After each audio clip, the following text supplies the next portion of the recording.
Prosper, the new effective conservative think tank launched by Ruth Davidson and Gavin Barwell and others, has a lot in common with Labour. And what that is that both of them, both groups, harken back to a bygone period where their worldview was in the ascendancy. It's effectively both Prosper and Labour are soft liberal parties in all but name. Both sides would no doubt shrug and scream and shout over that assertion, but it's effectively true. If you look at them, they're soft liberals, pro-globalisation, pro the EU, and effectively think that the Blairite revolution and everything that's happened to the country in the last 25 years is roughly good, though obviously, and I'm sure both sides accept there are problems. Good luck to them. But I think as the failure of the current Labour government is demonstrating and its collapse in the polls, a large and growing portion, if not an emergent majority in this country, don't agree. It is what is making Labour look so out of place. They are a government and party which is out of time, that they can't really grasp the emergent world around them. They spent 14 years screaming evil Tories rather than actually engaging with what the world was like and turning into and how they would position themselves within it and their worldview. And Prosper is trying to do exactly the same thing with the Tories, dragging them back to some bygone period in order to claim that it's the future, when in actual fact it's the past. I mean, it's very telling that they said there's, roughly 21 million people who describe themselves as centre-right, and 7 million of them don't really feel like they're represented. So what's Prosper's big idea? That they're going to unrepresent the 14 million and just represent the 7? As someone pithily put it on Twitter the other day, they're clearly aiming for the 40-seat strategy. And this is the same problem that Labour has. You see this again and again. You saw it during Brexit. You see it in Labour's EU renegotiation. You see it in the trope-like response on security. What you see is a British elite that simply don't want to move on from the world that was. They are incapable of rationally analysing things. They are incapable of admitting that their world view is the reason why the world and our countries across most of the West are in the state that they are.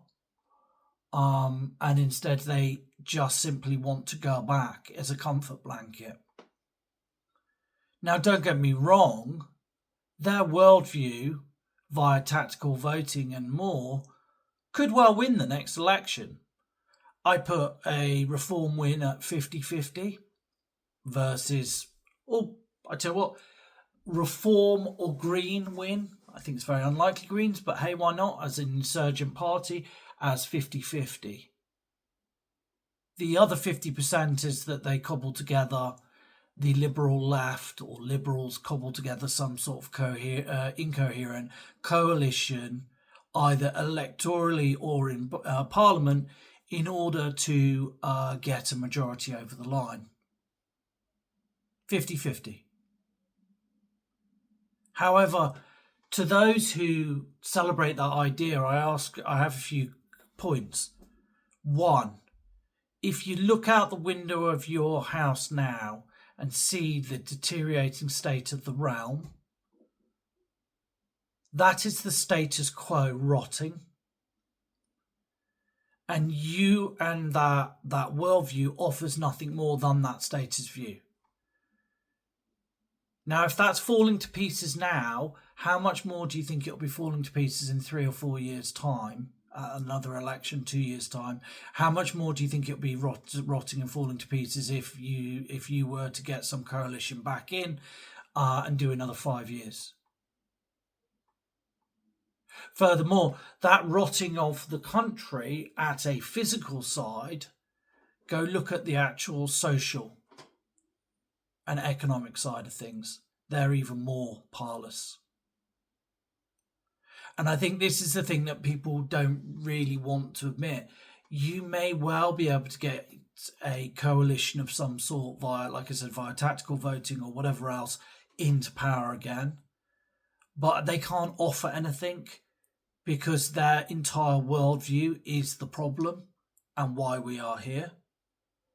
And that worldview is why we have the problems we have and why political instability is increasing everywhere. And so all they can do is delay the inevitable collapse, doing, yes, I agree, more damage along the way.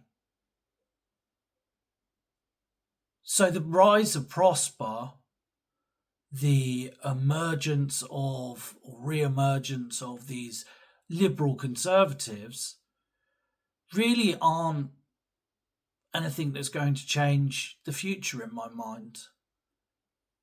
What I do think, though, is if there is a some sort of coalition, as I said, and their worldview remains in power post the election, I think two things you can be guaranteed of.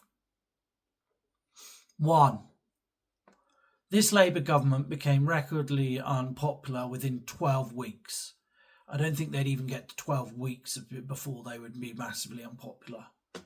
And two, even if we don't have it before, I think the likelihood of some sort of civil disturbance would go from a high likelihood to a near certainty should, at the next election, real change be closed down by an effective stitch-up.